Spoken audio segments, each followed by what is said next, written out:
Ayni paytda Angren Yangiobod mahallasidagi Kattasoy suv olish inshootidamiz. Sababi Dukent mahalla fuqarolar yig'ini vakillaridan bir qancha muddatdan buyon bu yerdagi o'sha ichimlik suvining loyihaligi va uning sifatidan to'xtovsiz murojaatlar, muammolar kelib tushayotgan edi. Bunda bir narsa anglashiladiki, bu yerdagi suv inshooti 53-yil faoliyat boshlagan bo'lib, umumiy hisobda 73 yil oldin qurilgan suv inshooti bo'lgan. Bu birinchi tomoni. Qolgan masalani tomoniga mana oldimda Angren shahar suv ta'minot bo'limi rahbari Husanxon aka o'zlari ozgina ma'lumot berib o'tadilar. Husanxon aka, nima ishlar qilinyapti bu yerda? Avvalambor assalomu alaykum.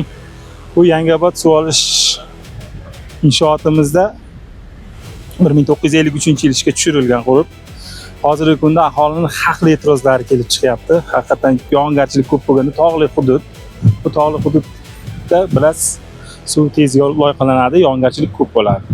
Shuni oldini olish maqsadida bir necha marta biz yuqori tashkilotlarga murojaatlar qildik. Bu hokimlik, o'zimiz yuqori tashkilotlar va mana shundan keyin yurtboshimizni 393-sonli qarorlari chiqdi. Mana shu qaror bo'yicha bugungi kunda mablag'lar ajratildi, loyiha qilindi, smetalar qilindi. Mana hozir ko'rib turganingiz, mana shu yer sathini tekislashga quruvchilar 20 kundan beri texnika ishlatib, mana shu joyda tekislashdi.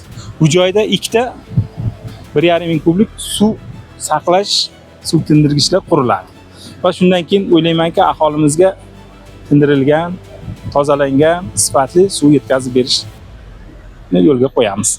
Ikkala suv tindirgichdan o'tgandan keyin o'sha maxsus xlorlar bilan qayta dezinfeksiya qilinib, albatta bu suv inshootidan keyin suv chiqib borib, bizni Dukent va Yangiobod qo'rg'onimizda suv inshootlarimiz bor. Bu suv borib unga quyiladi. U joyda suvga qayta xlor qo'shilib, tozalanib, mexanik va kimyoviy tozalanib, keyin aholiga yetkazib beriladi.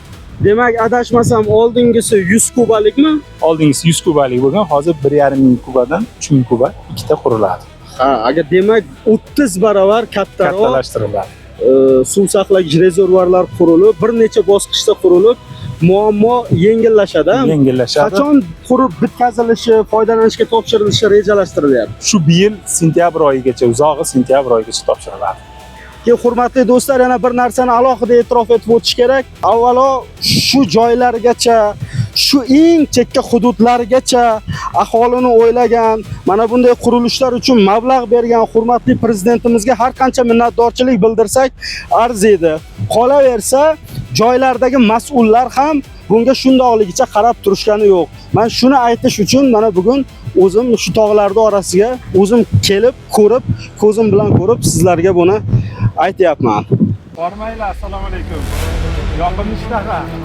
Charchamayapsizlarmi? Doli hududlarda.